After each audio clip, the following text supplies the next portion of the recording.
Presented by Unique Films.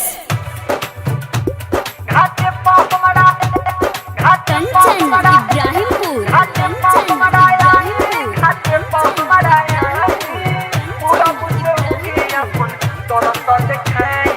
प्रेम से बोला छठी मैया की।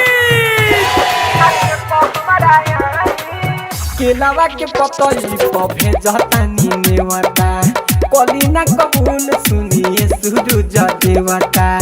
केलावा के पतई पर भेजतानी नेवता कलिना कबूल सुनिए सूरज देवता। बिनती हमार रउआ कलिसी उकाड़ रउआ पूरा से उगे अपन दरस देखाई। घाटे पर हमारा आई, घाटे पर हमारा आई, घाटे पर हमारा आई, घाटे पर हमारा आई। कंचन इब्राहिमपुर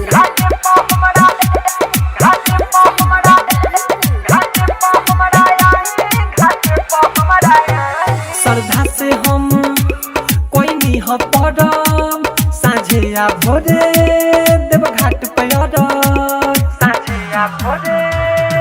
हे बाबा हो श्रद्धा से हम कोई नहीं हो पड़ब साझे या भोरे देव घाट पे सब बरती रहिया जो है ये बाबा खाली तो है भूखल बारी पिवई लोग जियारा जुड़ाई। घाटे पर हमारा आई, घाटे पर हमारा आई, घाटे पर हमारा आई, घाटे पर हमारा आई, घाटे पर हमारा आई, घाटे पर हमारा आई। Presented by Unique Films.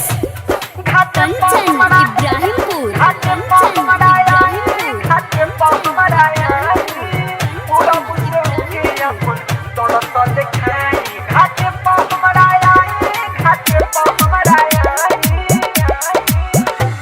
विवेक विकास दौरा बालाइल विक्रम बेदर्दी के साथ बयाइल।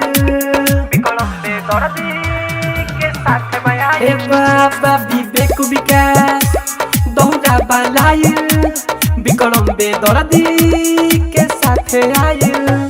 ध्यान बादे दौड़े ओडी कहिले कल जोड़ी गौतम बोल के जन हराई। घाटे पर हमारा आई, घाटे पर हमारा आई, घाटे पर हमारा आई, घाटे पर हमारा आई, घाटे पर हमारा आई, घाटे पर हमारा आई।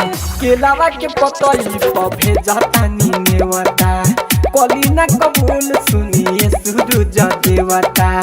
केलावा के पतई पर भेजतानी नेवता कलिना कबूल सुनिए सूरज देवता।